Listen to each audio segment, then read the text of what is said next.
Hi, it's Chris, and in this video we're going to be talking about appliance technician customer service skills. So we want to talk about customer service skills. So first off, let's talk about why they're important. There's a lot of technicians out there today. There's a lot of new people coming into the trade and into the field, and many of them are really good technicians. Technically, they're very, very sound, but they may not have customer service skills. And that's important because as a technician, you're not just there to fix the appliance, you're there to fix the customer. Because at some point, a problem has come up, something has failed, and they're looking for you to resolve the issue.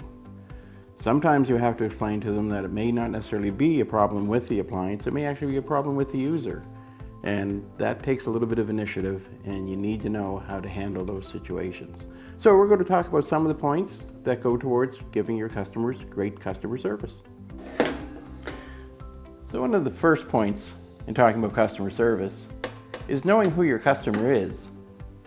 In some cases, it's a customer that's out of warranty and they're asking you to come and fix it, and they're going to be paying you or your company to do the repair.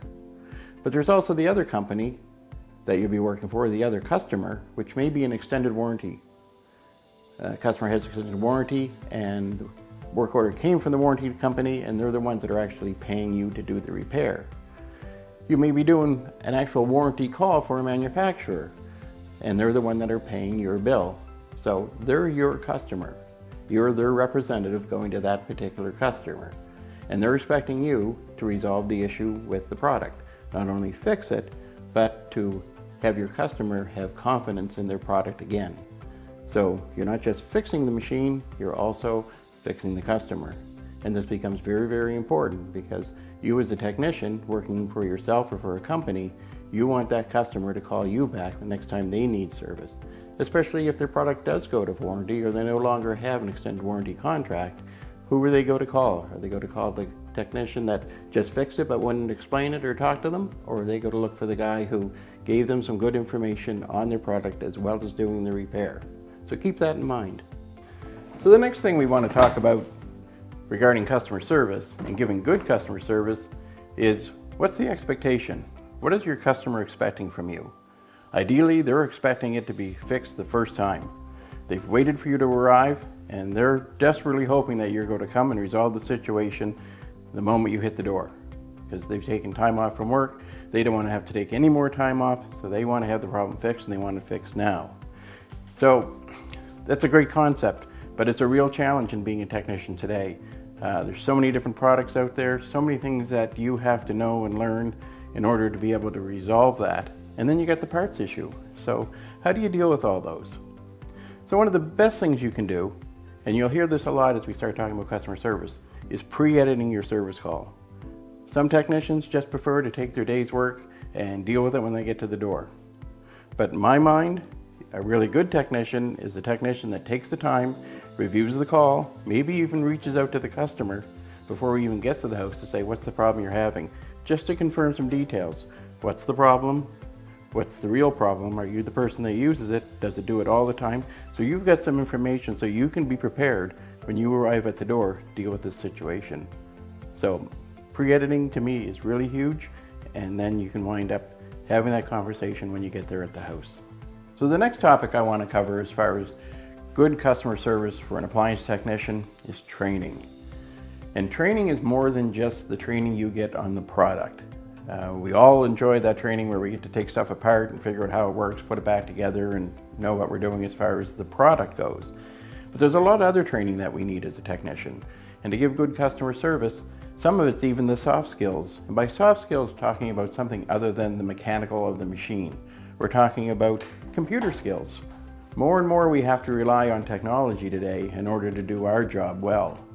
Most technicians now are either carrying a laptop or their phone, and all their work orders are electronic. So you're constantly on a screen, and you need to know how to use that technology. So that's one thing about training and using soft skills. The other soft skills is communications. Communications is just exactly what we're doing right now. We're having a conversation. So you really need how to be able to talk to your customer, how to engage them properly to get you the information you need.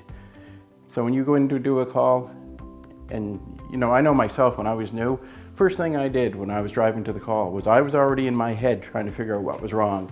And I'd bolt in the door and I'd start right away taking things apart and trying to get it diagnosed, and was I going to have to go back to the truck, and all these things were going on in my head. And over time I found out I was really wasting my time. I was better off to go into the house, take my work order with me, review that with the customer. I am here today on behalf of an extended warranty or the manufacturer, whoever. I'm here to look at this appliance, and the problem you're having is what? So then we start a dialogue, and we're able to start talking together so I can get some feedback on exactly what they're having. Are you the person that's using the appliance, or is it somebody else that brought the issue forward? Starting to find out exactly who it is and how often it's happening. All these kind of things allow you to help diagnose properly. Plus the customer is getting the impression that you're definitely interested in trying to resolve the problem for them. So these aren't things you can just pick up off the hand. Some technicians are not super comfortable in talking to customers, but it's a very important skill. You need to be able to communicate. And it becomes really important when you're in a situation where maybe you got to give them that bad news. It's got to be 3 weeks before you can get a part, or the part's exorbitantly expensive and you know they're not going to be happy. Or maybe you have the part on your truck, but you can't fix it today because you've got to call an extended warranty company and get authorization before you can do it. You've got to be prepared to deal with all those situations.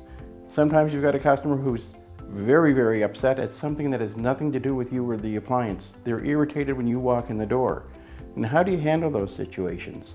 How do you find a way to bring them back down to having a legitimate, easy conversation where you can talk about the appliance? That's not something that's always easy, and it's not something you can do when you first start out in the trade. It takes time and it takes practice, and you can learn from your peers. Find out how they handle those situations. And if you're working for a large company, they probably have programs on communication, but it's a very important skill. And the best thing you can do is listen. Try not to overtalk your customer. Listen to what they have to say. Doesn't mean you have to agree with it, but you have to be prepared on how to have the conversation so you can bring them around to your way of thinking and understanding that you're there to help them. So communication is huge, and the more you can do in order to hone your skills in discussing items and situations with customers, the better technician you're going to be. Earlier, we were talking about training and soft skills.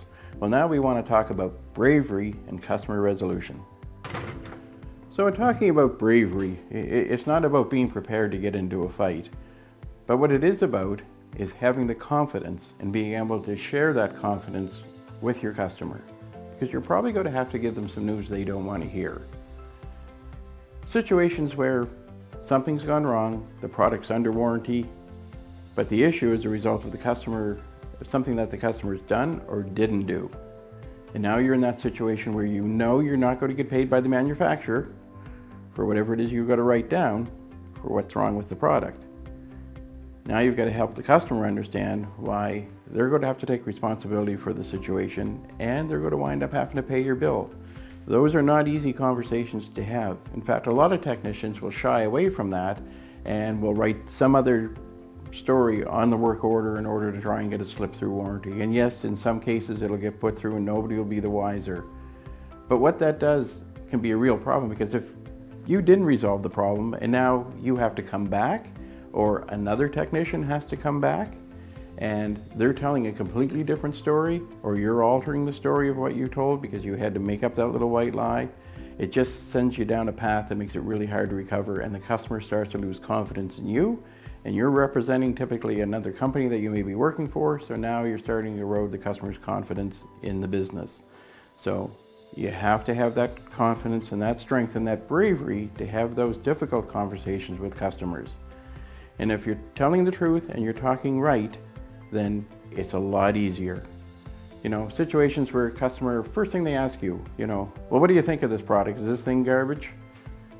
It doesn't matter what your personal opinion is of that product.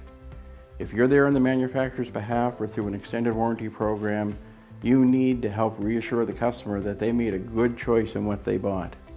Again, as a technician, we don't know how many particular items or how many particular products that were sold out in the marketplace. This one that you may see fairly often may have sold millions across the world, and the amount of issues that are really happening are very, very few. So you have to be prepared to try and resell that product back to the customer And I know you're not a salesman, you're a technician, but part of your job is reselling the customer that they made a decent choice. It does no benefit for anybody to start bad-mouthing a product, another technician, another company. You're just there to represent yourself and your company to the best of your ability, and to have it so that that customer will call you back when they have a problem with another appliance or maybe the same one. So you have to have that confidence in yourself, and you got to expand that confidence to your customer so they know that what you're telling them is the truth.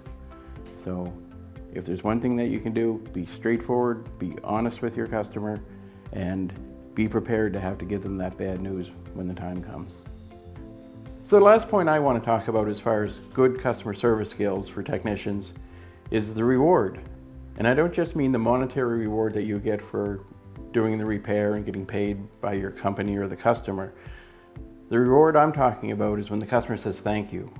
When you've walked into a situation where the customer's desperate, upset, concerned, totally disgusted, and when you finish your repair job, they thank you and they let you know that they're pleased with the repair, that they have trust in you, and that they're going to probably call you back the next time they have a problem.